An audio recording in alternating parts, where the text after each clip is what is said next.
friends, it's your girl Harpo. Welcome to this episode of Brown Girl Guilt. Today, my guest is Bhavneet Toor Kang. She's a spiritual coach, Reiki teacher, and marketing director. She's also the co-founder and creative director of an internationally known gemstone jewelry brand called Buddha Beads. As a cultural producer, her mission is to create spaces for South Asian representation in music, arts, fashion, and media. As a spiritual coach and Reiki teacher, 80% of her client base is South Asian. Bav's purpose is to connect people and brands to their higher purpose. And for me, and most importantly in my life, she's my friend, she's my work wife, my comrade, and my co-conspirer in this chapter of my life. Miss Bhavneet Toor Kang, welcome. Thank you for having me. Again. Hey. Again. Yeah, you've been on the podcast before. Yeah. Just thinking about how long ago that was and where we shot. So it was my first year. So it was 2021 technically. And we didn't shoot anywhere because this podcast was recorded in my closet for those many years. But we were in a location. No, we weren't. Yeah, we were. No. I recorded it in my house. You were in your house. Really? Yeah. Yeah. I know life is a blur. I recorded some podcast with somebody somewhere and I don't remember who. That's so specific. I don't actually even remember what that episode was about. I do remember it being, again, about spirituality and about... Sounds about right. Sounds about right, right? But it's actually really nice to record this with you now because I actually have a personal relationship with you now. At that time, I didn't really. I had just met you and I was so curious about the world of spirituality, and now you and I have deepened our relationship with our spirituality, but also with each other. And so I'm glad that you're here so that we can listen to you again. I'm excited. So I wanted to really mention in your bio that 80% of your clientele is South Asian, because that's kind of the direction that I want to take the conversation in. Yeah. There are so many things. It's actually interesting. Bav and I don't actually know what we wanted to talk about. I just knew I wanted to have you on the podcast. But what I really want to chat with you about is recently I started an anonymous form called Ask Harpo Didi, where listeners can, and then like just people who follow me can submit anonymous questions. And by far one of the most common questions that I get in that form, but then also in my DMs and just in life in general, is how can I protect my energy? That is like one of the number one questions that I get. Yeah. And 80% of your clientele being South Asian, and this podcast being for brown girls, brown women, brown people, that is a question that comes up often in my life. And I really wonder if it comes up often in your practice. And I kind of want to go into that. Like, what is that? You know, I just want to explore why people are asking to protect their energy, what might be causing them to feel that way, whether you've noticed this in your spiritual coaching practice, what some of those common things are that come up within your client base and like this community that you're serving, and talk a little bit more about what you're teaching as a spiritual coach, as a Reiki teacher to folks when they're navigating all of that. So that's kind of the general box that I would like for us to stay in. We can go anywhere. I mean, I'm saying box, but you and I don't really like boxes because we have strong Aquarius placements.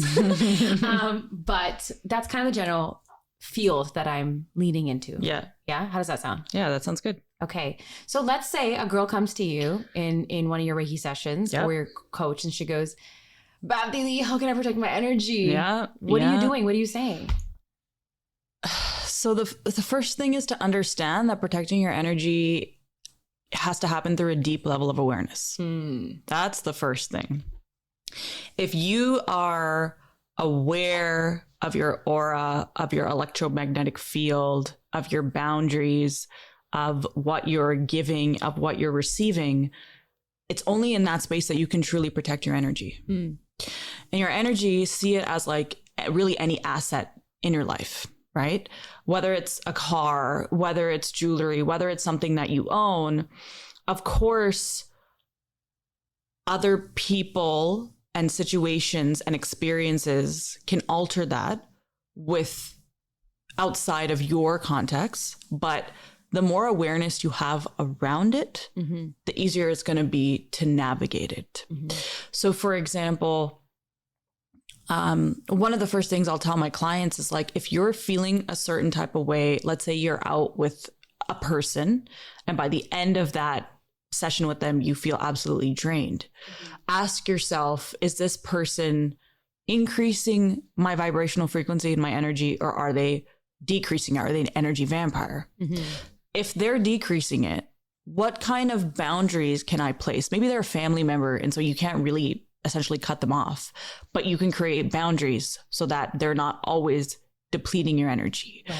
Maybe you are some kind of a practitioner, some kind of like you have some kind of job where you're always conversing with people. Mm-hmm. What are you doing at the end of the day? Because you're always talking to people, you're exchanging energy. What are you doing to transmute that energy and move that energy? Mm-hmm. So energy is not created, nor can it be destroyed. It is always transferred. And what happens is when we go to the grocery store, when we're driving, we're getting cut off in traffic, when we're just doing everyday things, we are exchanging energy. Even with just like people in your DMs, you are exchanging energy at all times. Mm-hmm. So if you are aware of that energy and you're doing something to let it move through your system, let it leave your system versus just holding on to it. And this makes me think about like the concept of even nazar, which a lot of our community really believes in, right? The concept of nazar is really just what you allow into your life. Mm-hmm. If somebody is, let's say you're telling somebody some really good news and you're opening that space for somebody to send you bad energy. Okay, but how are you also transmuting that energy? What else are you doing to make sure that you steer clear of it? There are so many things that you can do, whether it's meditation to make sure you're clearing your aura, whether it's affirmations to make sure that your reality and your perspective is stronger than anything else that's on the outside. Mm-hmm.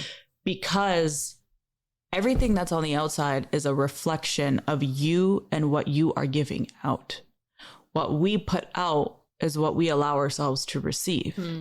So in all of this, it really goes back to your level of awareness. If you're not aware of your own surroundings, of your own energy, of how you feel when you're with certain people, certain places, certain things, it's hard for you to understand what kind of boundaries need to be in place for you to be able to protect your own energy. Yeah.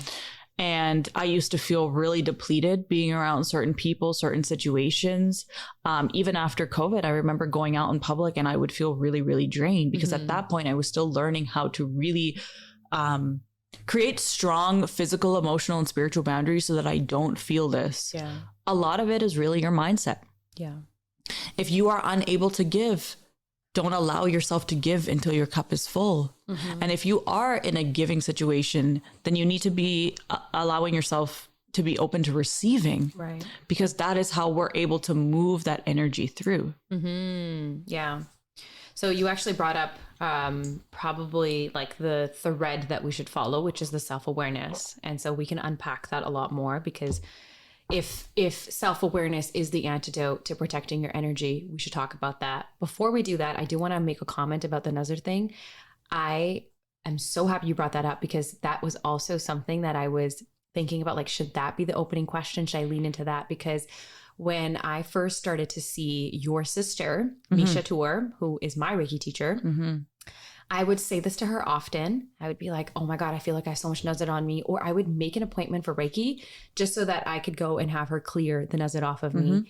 And it happened one too many times. And she was like, Harpo, why do you think that people have like nazar on you? Like, why would you like, you know, she said to me, you cannot receive anything that you're not willing to receive. If you're not open to receiving, you will only feel nazar if you feel open to it or if you accept it or you allow it. And then she taught me so many ways to shift my mindset. And I would say that in the last 2-3 years, yeah, I think I saw her maybe 3 years ago for the first time and had this conversation with her. Since then, I haven't felt that. And it's because I haven't given anyone that much power to have that kind of control over me. Yes. You nailed it. That's exactly it. Not to say that it's not real. Absolutely it is. But it's the concept of allowing people the power now. I mean, it's kind of inevitable to go through life and not have anybody wish bad upon you. I think that's just kind of how we developed and how we became as humans, especially in this community that we're in. It's a very colonial mindset. It's something that happened when we were stripped of all of our resources. The idea of like only one of us can make it, only one of us can be successful. So if we continue to stay in that mindset, we are also feeding into that sort of energy. Yeah. But if we build a level of awareness to be like, hey, you know what? Maybe so-and-so is experiencing success in somewhere that I would also like to see success, remember that anybody that inspires you, anybody that irritates you is a reflection of you. Mm-hmm.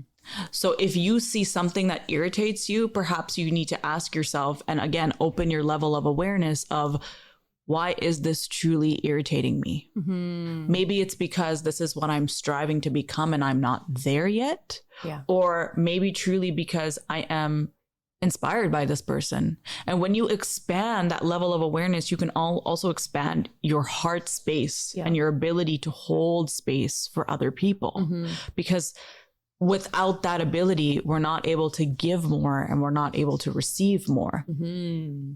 So that auntie that you feel like is giving you bad nazar, she's probably just bitter because a lot of the things that she had to suffer from, maybe you're not experiencing that in your life. And if you only realize that, hey, she's clearly still hurting. She's still in her inner child and she's still holding on to the fact that she never got this opportunity.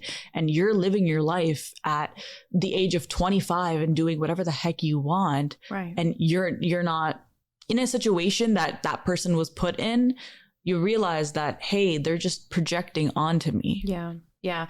And that projection also, why it becomes even more messy is because we allow it to mean something about ourselves. Yeah. So if you've got somebody in your life that is constantly talking shit about you or is putting you down, or, you know, you feel a bad vibe from, or they're comparing themselves to you, they're jealous, you know, there's a reality in which none of that even touches you. It's just like, it's water over your back and you don't care. But then there are moments, there are instances, or there are relationships where that really matters to you. And it's because whatever they're saying about you or whatever they're trying to say, like trying to convince you of, you are believing. Yeah. You're allowing it in, right? You're allowing it in.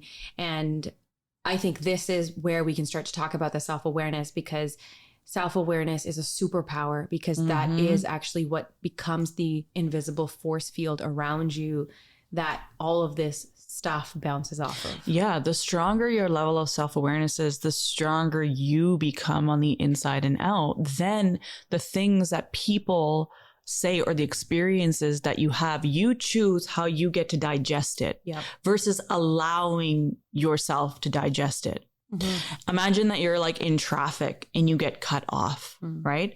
A lot of us will think that it may hit like our survival pattern. Like, why did I just cut off? Is it because I'm a slow driver? This person's having a bad day, blah, blah, blah, blah. And we start thinking all these things that we don't need to, versus just someone is in a bit of a rush. And perhaps if that person wasn't in front of me, maybe something bad would have happened. And I'm just allowing it to happen because this is what the higher spirit is wanting for me today. Not everything needs so much context. Yeah. And we as a brown community put so much emphasis on trying to understand some things. And sometimes we just need to allow it to be, and not everything needs a damn answer. Yeah. This reminds me of one of my favorite thinkers and spiritual teachers, Michael Singer. He always thinks it's so funny that human beings personalize even the weather. It's like, oh my God, it's raining outside. My life sucks. You know, he's like, are you kidding? Like, you really think that the weather is shitty because you're like deserving of that? That makes no sense, right? We personalize everything. We always give it meaning. And that's something that I feel like, and you and I recently talked about this, about themes in our lives. Yeah. And that's a theme that came up even in my life quite recently. Is, you're right when you say that we personalize everything and we think that everything is happening to us, when really it's just happening for us. And so when we increase our level of awareness, we start to understand that it's not about just us. It's about also the environment and what's happening outside of us. You'll hear a lot of spiritual teachers say, like, what you're feeling inside your body is also happening on the outside of the universe. And it's just a reflection, because really, and I came across this reel the other day that I posted, really what life is it's a journey of your level of consciousness. And we all have our own sense of consciousness. We're all connected through this massive consciousness, which is through what you want to call God or source or spiritual energy. But you're experiencing it through your eyes and I'm experiencing it through my eyes. And so because of that, we start to identify with everything as us, me, and personalize things. Mm-hmm. Now imagine if we started thinking it as a whole, as a unit, which is really what we are. You're able to expand your level of awareness. You're able to increase your self-awareness, and you're able to allow really more development in your life. Totally. Yeah. So let's talk about self-awareness. What is it? Like, how would you define and conceptualize self-awareness? That's a good question. Because I think that bridge from what you've just said of like, you know, here's how I'm receiving it. Without self-awareness, we will always get caught up in the me. Yeah. Without self-awareness, we will never get away from this I, this me, and shift into this we and us. We'll never shift into that. Self-awareness in my eyes is understanding the balance between your inside world and your outside world. Mm-hmm. Yeah. Some of us will only stick to the outside, and some of us may only stay on the inside. But finding the balance between both, like the action and the reaction and the relationship to what's happening on the outer side and happening on the inner side is self-awareness. So for example, if you are experiencing a physical symptom, if your skin is breaking out, if you're bloated, if you're going for a run and one day you break your ankle, that's on the outside. When you then start to go in a little bit deeper and say, what is going on the inside of my body? How am I feeling? What's what I was feeling on the inside contributing to what's happening on the outside, and connecting that balance? That's self-awareness, because you are the physical part of you, you are the emotional part of you, and you are the spiritual part of you. And that was just confirmed by spirit. Yeah, that was really random. That's literally never happened. And there's no reason for that light to shift. Yep. There's a spirit in the room. No, that's so true. And I also see self-awareness a lot. That's so funny.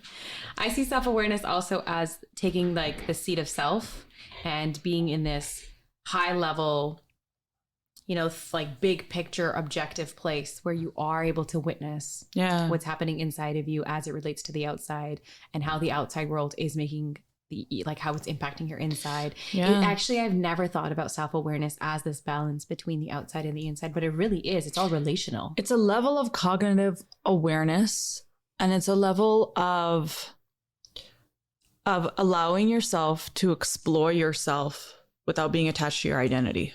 Say that one more time. Allowing yourself to explore yourself without being attached to your identity. What do you mean by identity? Your identity is what people have told you you are. So when you were young, I'm going to take me for example. My teachers would always tell my parents, she's such a great student, but she talks so much. Yeah, same. She's such a great student, but she's always chatting in the corner. And so that was instilled in me, that I talk too much. Yeah. Right? Yeah. Only to then 20 something years later create a career out of using my throat chakra. Yeah. And talking. Yeah. So if I allowed what those people say to identify me, I would be stuck to that. So the outside world is constantly telling us what we are. You look like this, you act like this, you are this, you are this. You are not that, you are not that. Yeah. And then we get attached to that. Yeah. Only you and you truly know who and what you are. And, you know, I think a good example is like, we'll see, let's say some of our favorite like internet stars or celebrities or influencers, and they'll like be doing one thing and then they'll do something else. And people are so attached to idea. Like Jake Paul just comes into my mind. I think that's his name. Who? The guy who was like a YouTuber, then he became a fighter. Jake Paul? I don't know. Jake Paul? Jake Paul? Logan Paul. Logan Paul. Yeah, I still can't unsee the YouTube version of him. Right? So, and I don't know why he just came in. I thought you said Jake Paul. Like Jake Paul. Probably. He was, from my understanding, like a YouTuber, like a comedian for so long. Yeah. And then he became a fighter, and he probably knows, he started fighting a lot of these like people that have been training for years. Yeah. And people were so attached to that identity of this person of like, no, you are this. But he's a prime example of like, you can shift your identity to whatever it is. Not that I agree with him. I don't even know who he is. I just know about his career shift. Yeah. But we see that all the time. We see that all the time in men and women online that we follow, but also people in our own lives as well. Yeah, we have a hard time allowing for the several iterations of people, right? And it's because we've given them an identity. We've associated them to a specific thing in our life. And when you allow your identity to control who you are forcing yourself to live in a box. Yeah. Everybody thinks of me like this. I am this. I am this. But when you work to reprogram that part of you, you then start to expand your level of awareness. And the world is essentially going to treat you the way you feel on the inside. So if the world is telling you really negative things about yourself, then you're going to project really negative things and people are going to accept that about you. I used to be told that I was really shy and really quiet. That's because I was really timid around people that I wasn't comfortable with. And then I became more and more comfortable. And I started to tell myself that I was grounded, that I was positive, that I was open, that I was loving. And then I started to become that. Yeah. And people would then tell me that I feel this way about you because I wanted to make sure that what I was feeling on the inside was being projected on the outside and there was a balance in between. And if to this day, somebody is giving me a certain type of feedback of what maybe they're seeing, whether it's a projection or not, I take that feedback back into my sacred space and I'll meditate on it. And I'll have to figure out, is this actually a projection of that person onto me? Or is this something that maybe I need to start seeing and understanding and working through? Yeah, I got very emotional while you were talking just there for a couple of reasons. Number one, when you were talking about the boxes, I was thinking about how restrictive life really is when you are living in boxes, how you're not living to your greatest expansive potential, and how you're so caught up being everything and anything to everybody and being what they think you should be. And to a certain, like, very high degree, being what you think you should be because of the conditioning. So that was what I was thinking about, how restrictive that is. The other thing also is it's so disheartening and so sad, to just use a simple word, when you think about how so many of us know and feel on the inside that I am not who they think I am. But that moment, or that like inner dialogue, that self-criticism, when you are in your sacred space, when you're fighting through that, you know, people talk about, oh, I'm fighting my demons and da-da. Those are the demons, right? For example, right now I'm going through, and you know this because you're my friend, but I'm going through so many instances and circumstances and challenges where I'm having to really stand true in who I know I am. Because there are a lot of people around me who are trying to tell me, to convince me and convince themselves that I am a villain, right? That there is something inherently wrong with me, that who I am is fundamentally wrong and incorrect. And that space between I believe them and I don't believe them is very vast. It's a giant leap, one that feels terrifying, because when you look down, the two cliffs that you're jumping between don't have actual real material ground because it hasn't existed before. It's so challenging to be in this place where you're like, I refuse to believe the identity that was given to me, and I'm going to go and create another one.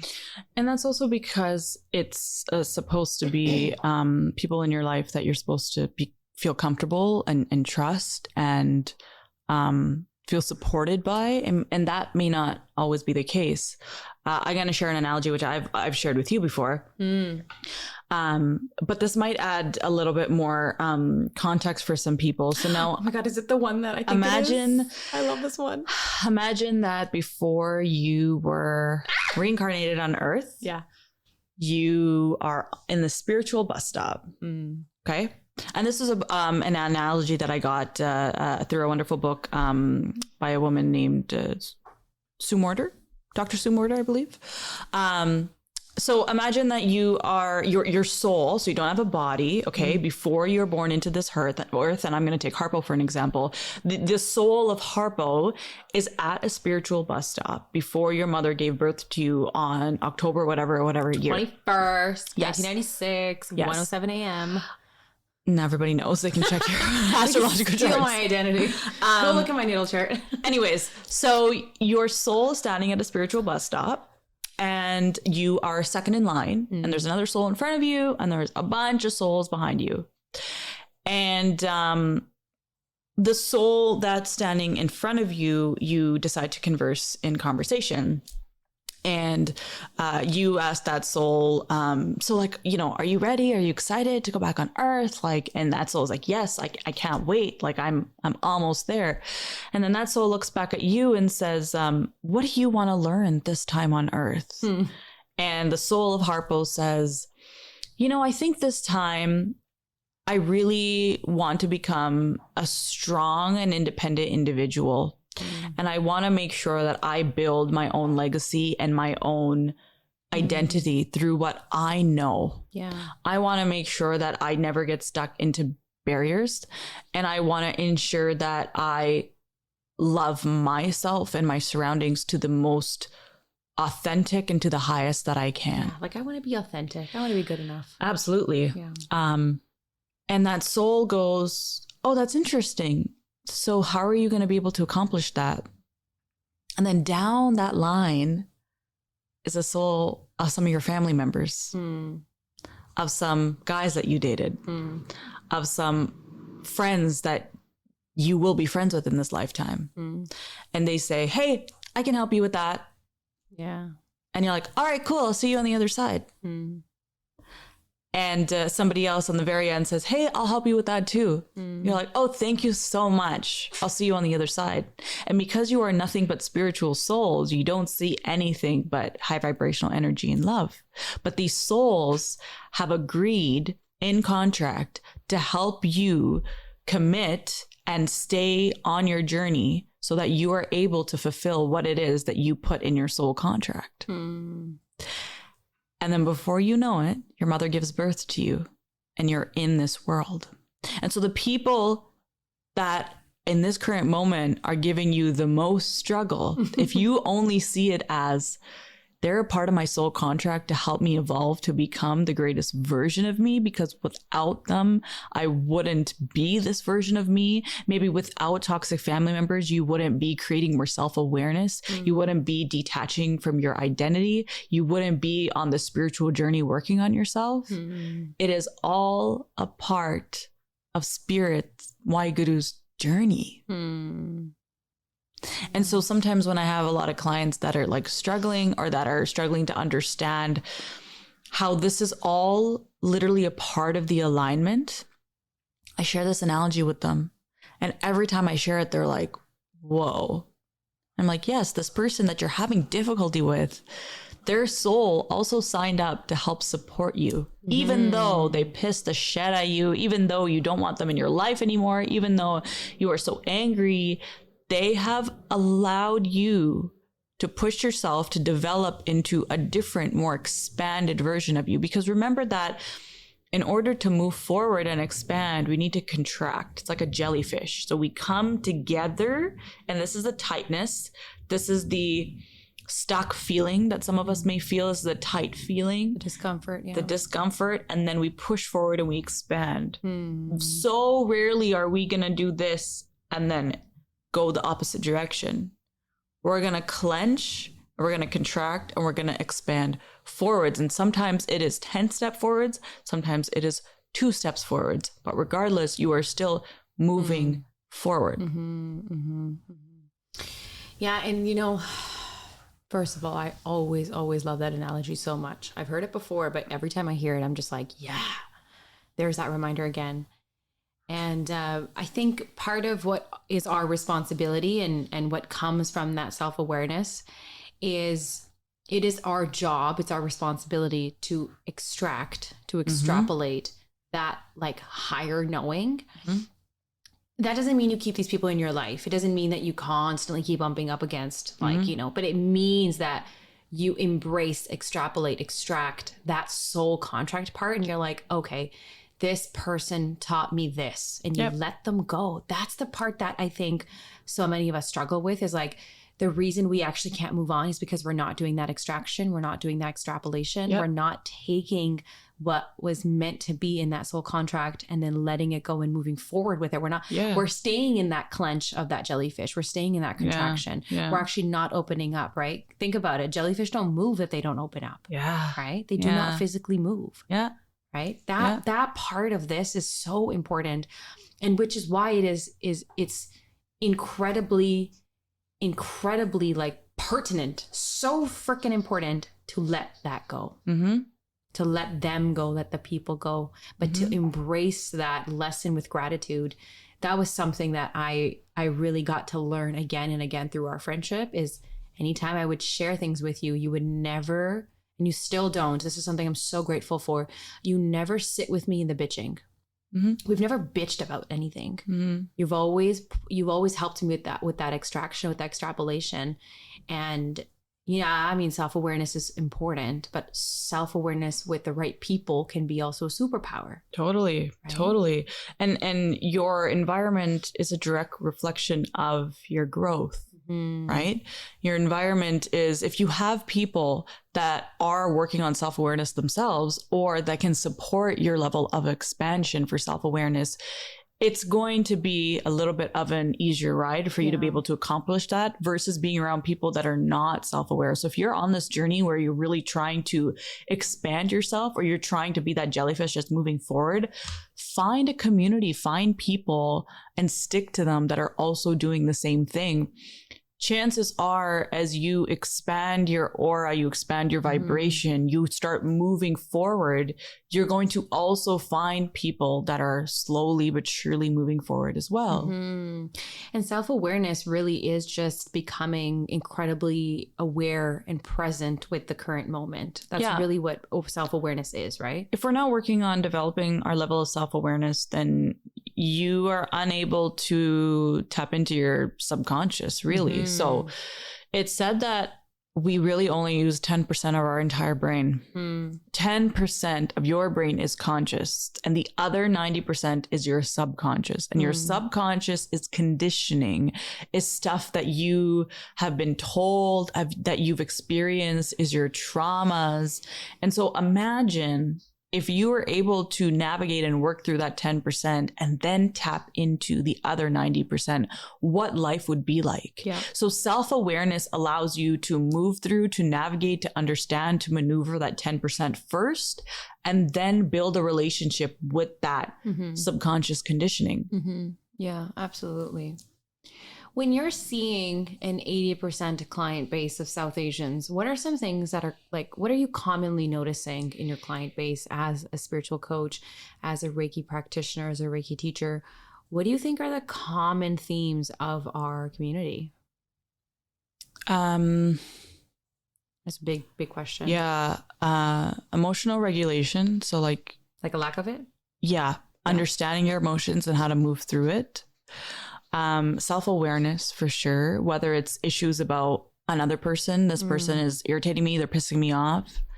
And then what I do is I help to support them to understand what the bigger picture is. I mean, it really depends on the client. Recently I had this wonderful artist come through, and he was just experiencing a mental block in his art. And what happened was, we realized that he was using art as a form of expressing his emotions. So it became a chore over time. And he didn't subconsciously realize that. If he was angry, he would go and do his art. If he was sad, he would go and do his art. So then it became a form of like, I only do this when and if. So then when he started to go into his space and just wanted to create for the sake of creating, there was that attachment that he didn't realize was conditioned to be there. So we talked for a while, and that's the spiritual coaching aspect of it, navigating him through understanding how to then not move through it in the direction that he was moving through it. I've got clients that come to me that want to learn how to manifest or how to meditate. Yeah. I have clients that come to me that are really early on in their spiritual journey or really deep into their spiritual journey, and they need support navigating it. Essentially, I grew up as a very curious child, and I never did traditional therapy because it never resonated with me. I always did holistic therapy, and I always worked with different practitioners that were people of color. And through that journey and reading and finding resources and listening to podcasts, I realized my sisters and I wanted to create a space where we could be of service to these people, because in the 12 years that I've been on this journey, I wish that I could just go to someone and ask them questions and have that kind of support. So that's where this whole healing journey began for us, and why we opened up our doors, really to have that support. Another really big conversation that I have with clients is, I don't feel connected to my community. I don't feel connected to my religion. I don't understand. That comes up often, especially those of us that are born and raised in the Sikh community. Sikhi in itself is spirituality. It is a spiritual movement. And unfortunately, through colonization and through Western practices and through political movements, it has lost its ways. So I get a lot of clients that are unsure about it, whether they're in their early 20s or 30s or 40s. I have aunties and uncles that come see me. I recently had an auntie who is probably in her 50s, and she came to see me and said, I've lived in fear my whole life.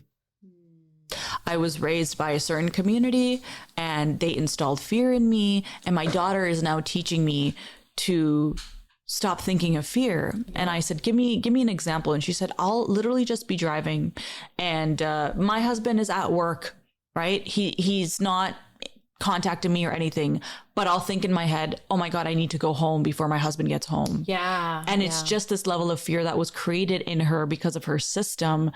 And she was looking to release herself from that. And she was looking to get tips and support on how to move away from fear. And something that I told her is, I said, Auntie, fear is false events appearing real. Fear literally stands for false events appearing real. And perhaps sometimes a lot of our fear comes from trauma and traumatic experiences. So maybe you were in a really bad relationship and then you got into a new one, and maybe you were cheated on and you were afraid that I got cheated on the first time, and so this person might do it to me again. But that's also a completely different human being. That's a completely different context that you're in. That's a new chapter that you're in. So another thing that we work through as well is, how do I release this stuck conditioning and this stuck energy that I've now brought in? How do I release what my parents or siblings or friends have installed in me to think that I don't want to think this way anymore? It's really a number of different things. And I think the cultural aspect of it, having a Punjabi woman on the other side to help you unravel things. I had a client, he was like in his mid-20s, and he said, I was doing traditional therapy with a non-person of color. And he said, it didn't work for me. I did it for 6 months. And instead he started to come see me for once a week. And it was just because there was a lot going on at home, and he didn't feel like that person could connect with him and help him understand. And so when he was in my space, he just felt a lot more comfortable because I understand exactly what he was saying when he was talking about his family issues. And that's not something that maybe a person that hasn't been through that experience, that hasn't had generational trauma live in their blood, wouldn't be able to understand and support him on. Totally, My dad came and saw you for Reiki. He did. Just the one time. And I just, one time you did a distant Reiki session on him, and he doesn't know that. I paid for that, and I was like, he needs Reiki. But another time he came and saw you, and, kudos to him. He doesn't really fully understand it, but he still trusted, and he came. And I think it was just, I really wanted him to come and see you because he's a very soft gentleman. And I was like, I want him to see, Bav, she's got this beautiful deer energy, and I want him to come and see you. And he did, and he loved it. And it was really nice to be able, I find, and this is just my own personal experience, but I find the most challenging clients sometimes are the elder, more mature clients, the daddies and the mummies. Yeah. Only because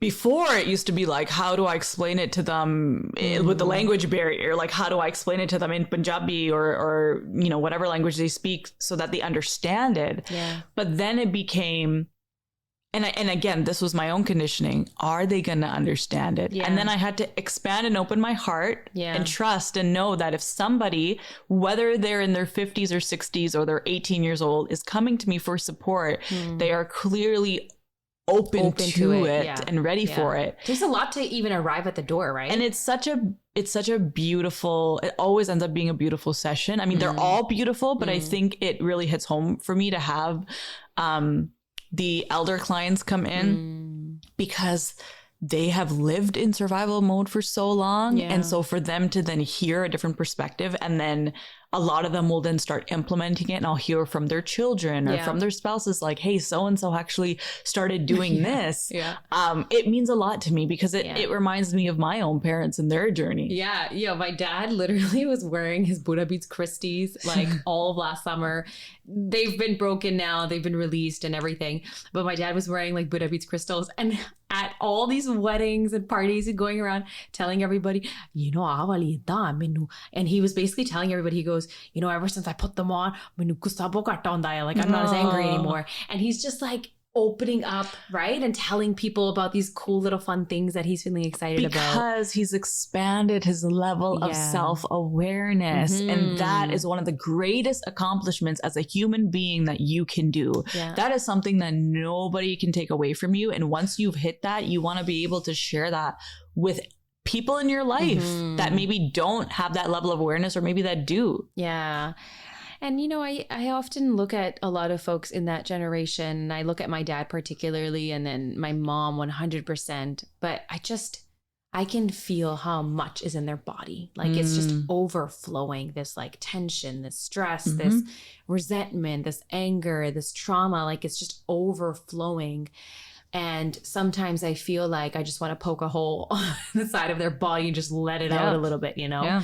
And that's really what it is. And the last question that I would like to ask you and I would like to explore is, why is healing so important? Why is it the number one thing you should commit to in life beyond relationships and money? I mean, like all of that will come to you in tenfold once you start to heal.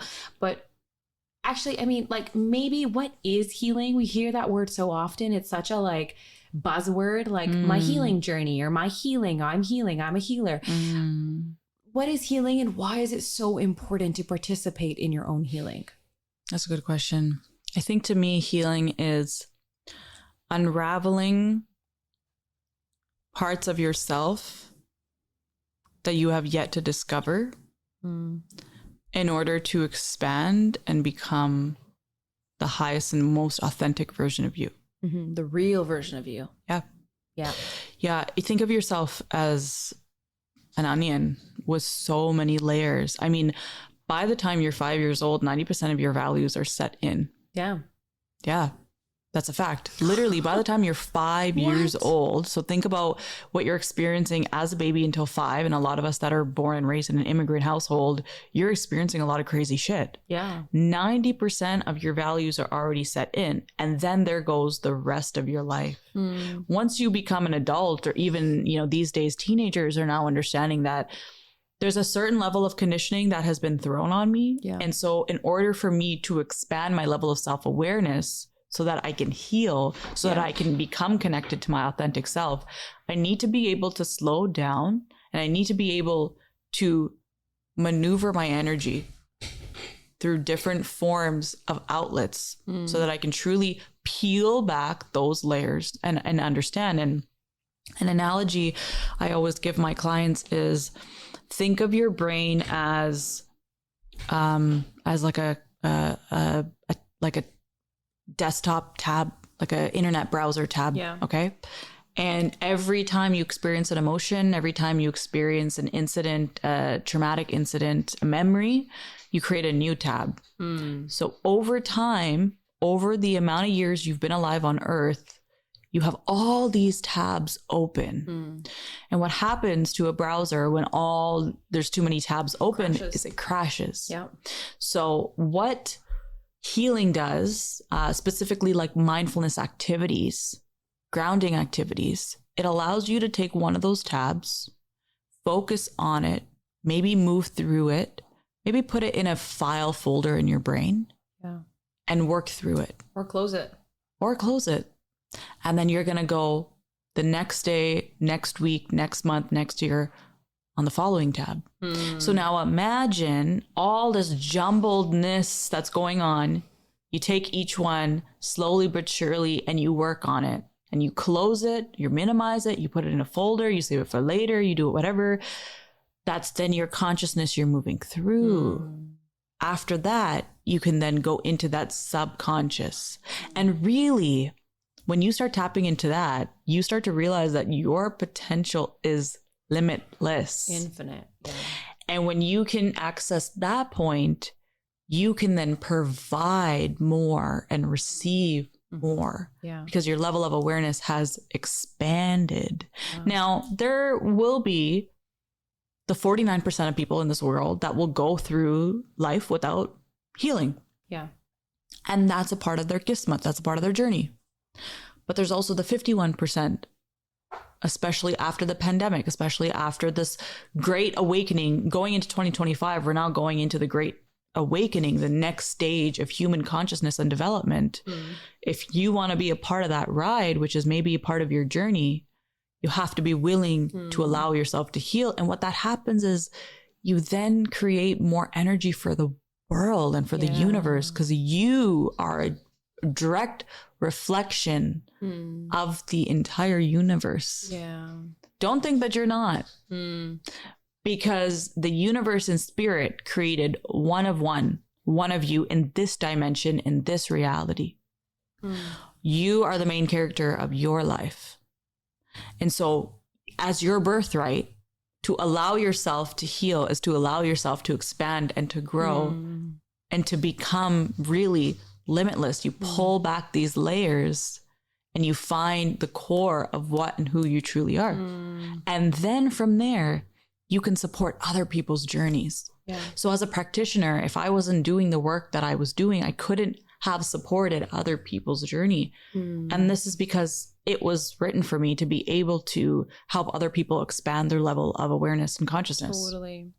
And I'm feeling really like attached and glued to this analogy that you've given about the tabs. Because if you really think about like what it means to start closing tabs, your browser starts to run smoother. Yep. Your laptop isn't slow when it's rebooted. Your battery doesn't drain. Your like laptop's not getting all these like, crashes and bugs. Yep. Your entire system is free flowing. Yep. And actually, if there's like one thing that I've realized about healing, it's that your capacity to experience real joy, like real expansive, without any bounds joy that is not fleeting, that doesn't leave, isn't attached to like your vacations or a relationship or like a new car or how much money you make. That real joy, it's so expansive, and your capacity to feel that level of joy just becomes so grand. It becomes so widespread, and you experience joy more often. And because it's not attached to anything, you don't actually need to do anything to stimulate it. It just comes out of nowhere. It just arises. And nobody can take that away from you. Yeah. That is something that lives with you forever. Yeah. And when you start to understand and harness that feeling, you can then feel that at any point of your life. You can tap into it. It's so readily available. It's like this like overflowing spring water, Yep. Thank you so much for talking about all of that with us. And I know you channel a lot of it. It's not anything that you prepare, but the fact that you've been able to even concisely speak to all of that just means that you're really living and breathing the work that you're doing. And that's so much integrity, so much authenticity. And one thing that I really admire about you and Misha actually is that in this sea of healers all over the place, I often think about how grateful I am that God chose the both of you as as practitioners and healers in my life, because not once have either of you ever said, I am a healer, or I will heal you. It's so much like, I'm going to work on myself. I'm going to be this like strong antenna, and I'm just going to call in the right signals, and the right people will find me, and I can just be this example, or I can just hold space. And I think that that's what it is. And you're both so slept on in our community. Truly, I think that you're doing such beautiful God's work behind the scenes. And I really hope that other people are able to experience just pure divine healing, energetic love in that way. Yeah. And it's honestly, it's a blessing, obviously, to have you in my life, because so many other things opened up. But remember that everything and everyone is a reflection of you. So even when you walked through my doors and you were going through whatever you were going through all those years ago, I remember after you left thinking, wow, I am experiencing the same thing, or I have experienced the same thing. And every client, doesn't matter who they are, what gender they are, what they're experiencing, they are a reflection of you, because what White Guru has done is created the entire world as a mirror. And that mirror are your eyeballs. And how you absorb things and how you release things is based on your personal experience. So something that was always taught to my sisters and I was to remember that we are just channels, because we try not to stay attached to our identity. We try to stay attached to the purpose. And when you stay attached to what the purpose is, the intention is, it starts to expand greater than what you can even imagine. Totally. Yeah. Well, if people want to connect with you, how can they find you? They can find me on Instagram at Bhavneet Toor. They can email me at bhavneettoor@gmail.com. You can find me on really any social media platform. If you're interested about any of our spiritual coaching or Reiki sessions, I've got a link in my bio on Instagram where you could book one-on-one with me, or you can go to our website at muditahealingstudios.ca. And there's a list of all the different kinds of sessions that my sisters and I offer as well. I'm located in Toronto, but I do a lot of sessions online as well. It's just as effective. My sisters are located in the Lower Mainland. So if anybody's interested, feel free. Yeah, awesome. Thank you so much, Bav. Thank you. That's a wrap.